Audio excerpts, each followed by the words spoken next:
Hello. மயிறு இதான் உனக்கு காலகாத்தாலையா? சொல்லு மச்சான், எந்திரிச்சிட்டேன்.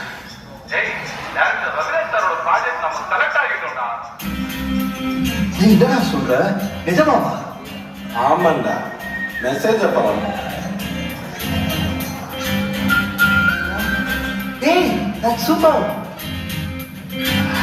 சுப்பு, சஹானா, சஞ்சய், வைஷ்ணவி, அபிஷேக் இவங்க 5 பேரும் சினிமா வாய்ப்புக்காக அலைஞ்சு ஒவ்வொரு ஆடிஷனும் விடாம அட்டன் பண்ணிட்டு இருக்கிறவங்க.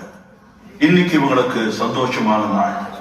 ஏன்னா இவங்க 5 பேருக்கும் ஒரே படத்துல நடிக்கிறதுக்கான சான்ஸ் கிடைச்சிருக்கு. மலை பாத மர கூட்டம் மழை மேகம் விழியேங்கும் உயிர்